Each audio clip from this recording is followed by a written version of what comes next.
kan, si Shanti tuh ngomel-ngomel mulu sama saya karena perutnya udah gendut.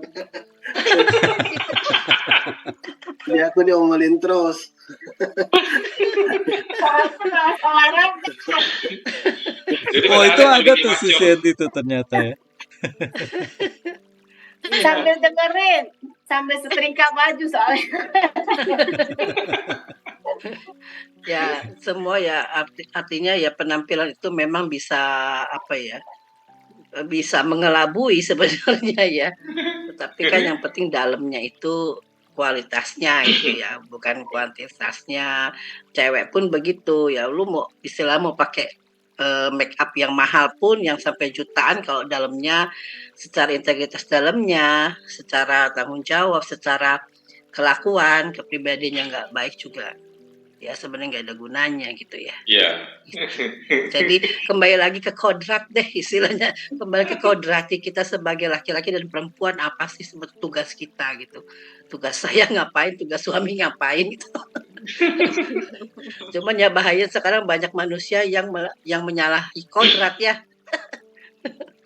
Menyimpang. Padahal kodrat itu kan dari Tuhan yang memberikan pada manusia kodrati secara kodrati gitu ya. Tapi banyak manusia yang melanggar sekarang ini. Itu perlu. Makasih si Debbie curiga sama cowok ngaco. Iya makanya perlu terus bersandar pada Tuhan ya begitu. Karena kita punya anak, kita punya ponakan ya, kita harus selalu mendoakan mereka itu generasi seperti itu sekarang. Ya, betul. Iya. Kalau laki-laki nggak ada curiga ya, kita cewek-cewek kan ya. Cewek pun bahaya sekarang ya kan. Jadi memang ya harus harus waspada juga ya. Sukalarisme ini mengeri banget sekarang. Iya. Informasi salah itu suka masuk gitu loh. Itu dianggap jadi tren malah bagi orang tertentu gitu. Iya. Jadi sesuatu yang salah kemudian dibenarkan gitu kan. Ya, akhirnya jadi pembenaran. Iya, akhirnya jadi pembenaran, bukan kebenaran tapi pembenaran. Karena ada negosiasi di situ. Jadi bukan kebenaran lagi, bukan kebenaran pure asli kebenaran. Sesuatu yang salah dibenarkan, jadinya pembenaran deh. Udah deh. Mau ngomong apa? Kita pusing tuh udah gitu. Iya, makanya perlu tetap harus berpegang teguh sama firman Tuhan ya seperti itu. Kita manusia nggak bisa merubah perubahan zaman ya yang luar biasa ini. Betul. Ngeri ya. Iya loh. Saya mau tanya Sis Twiggy kan ada di Atma Jaya nih sekarang, kan kuliah kan. Nih, ya menyinggung dari tadi yang Sis Debbie bilang maco gitu. Kalau saya sih bukan mikir ke suami saya ya Sis Debbie ya. Saya mikir ke anak saya. Kalau suami saya kayaknya udah akhir lah. Saya mikirnya ke anak kayak Brother Alex juga mungkin sama Sis Yenti punya kekhawatiran waktu siklus nanti mau pergi, kita lepas anak kita mau kuliah gitu loh. Nah, maksud saya saya terus terang untuk belakangan ini tidak terlalu mengetahui anak-anak yang kuliah gitu ya. Kalau menurut Sis Twiggy sendiri di Atma, ya dulu waktu saya kuliah di Atma kan suasananya pasti berbeda. Saat ini gimana anak-anak itu? Kalau di tempat saya itu kan saya fakultasnya pendidikan ya, fakultas pendidikan. Nah, kalau di fakultas pendidikan itu sendiri, saya tidak melihat yang hal-hal seperti itu. Kalau menurut kasat mata saya loh ya, tidak terlihat. Biasanya kan kalau seperti itu sepintas kelihatan. Dari jalannya, dari omongannya, dari tingkah lakunya dengan teman-temannya gitu kan. Tapi di fakultas lain saya pernah itu ada gitu ya. Kalau lihat dari kasat mata, bukan dari fakultas pendidikan, dari fakultas yang berbeda gitu loh.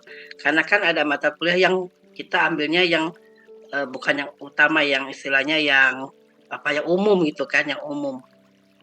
Nah itu saya lihat ada. Saya lihat pernah ada yang jadi duduk cowok-cowok dempetan gitu loh. Dan itu nggak sekali, tiap kali kuliahnya begitu. Nanti yang satu pakai bando, yang satu kayaknya maco banget gitu loh. Ya kayak gitu-gitu. Tapi kan kita nggak berani langsung terus kamu ini ya kan enggak. Tapi perasaan seorang ibu pasti merasa gitu ya. Biasanya kalau seorang ibu tuh merasa sensitif gitu kan, gitu. Ya mohon maaf aja ya nggak usah jauh-jauh lah, nggak usah jauh-jauh di gereja kita pun ada yang seperti itu. Bagaimana ini kita menyikapi hal yang seperti ini? Tapi kan Paulus juga berkata bahwa kita tidak boleh mengucilkan mereka. Gitu.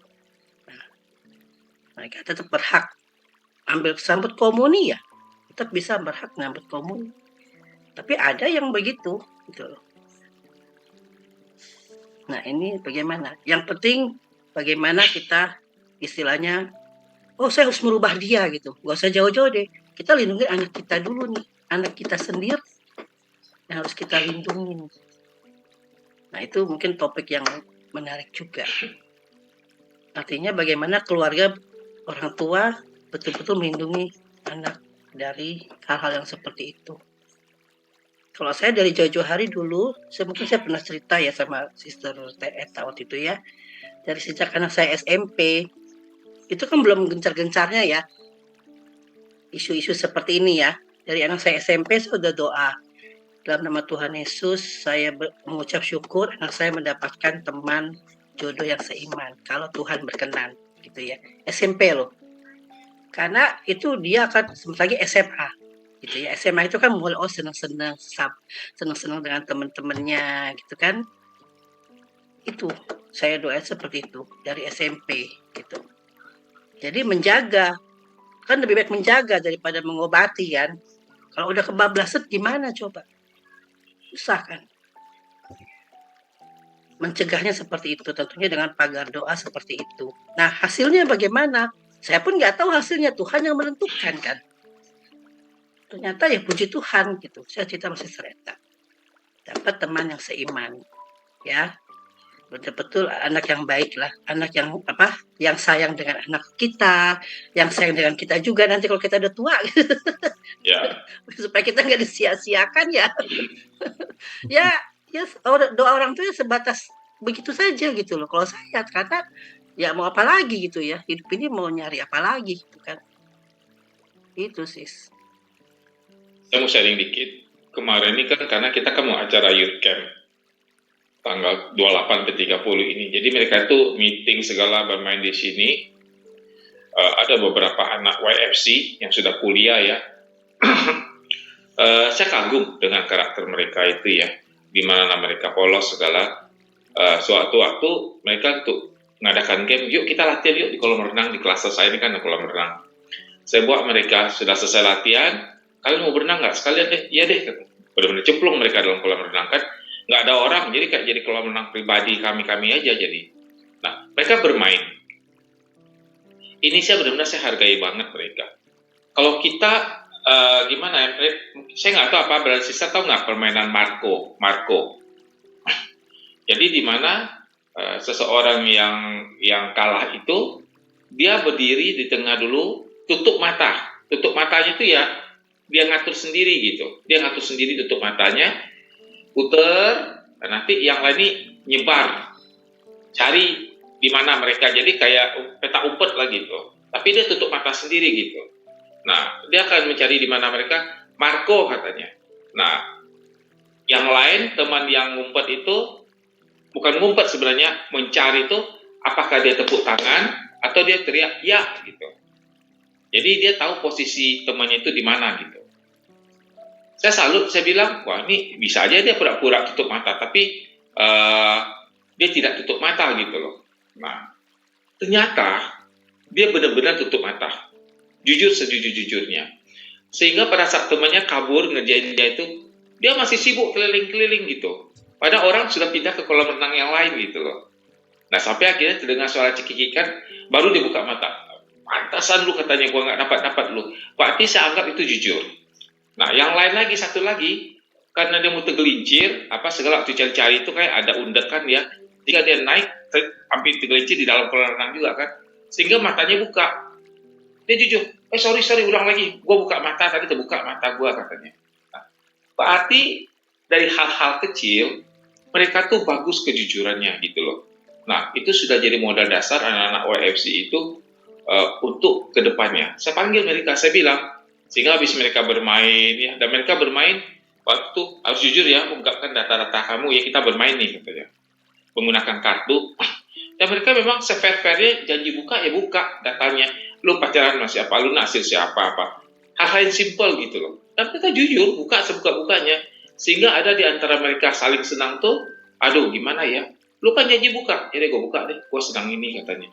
Jadi ketahuan itu si A senang sama si B atau gimana, ketahuan gitu loh. Tapi dengan efeknya risikonya malu dia gitu loh. Nah, saya bilang mereka untuk penutupnya, saya bilang, saya hargai banget kalian, benar-benar saya harus belajar dari kalian mengenai kejujuran. Saya ceritakan lagi balik tadi kolam renang begini, dan pada saat kalian bermain kartu, meskipun berat karena kalian berintegritas, mempunyai satu komitmen, harus terikat janji, kejujuran, kalian lakukan. Saya belajar dari kalian, itu sungguh luar biasa. Nah, jadi anak-anak YFC ini bagus ya, dan juga komitmen mereka pada saat melayani itu, yang satu karena apa, terpaksa pulang sampai ke rumahnya itu sudah jam 12 lewat, malam, karena transportasi. Jadi saya bersyukur, saya melihat perkembangan anak-anak iman-iman, leader-leadernya YFC kita bagus. Itu sih yang saya lihat masa kedepannya nih, ini calon-calon yang bagus gitu. Oke, good. Ya, mudah-mudahan mereka tetap bertumbuh dengan baik. Amin. Kita doakan. Amin. Ya, ada lagi yang mau di-share, didiskusikan? Ada bro kan belum sampai jam 12 kan? Oh, belum ya? Oh iya, betul. Boleh, sis. Boleh. Jadi seru kayaknya. Gak apa-apa, boleh kok. Ayo, lanjut lagi. Pisang gorengnya dikeluarin dulu, pisang goreng. Ada nih pisang tanduk.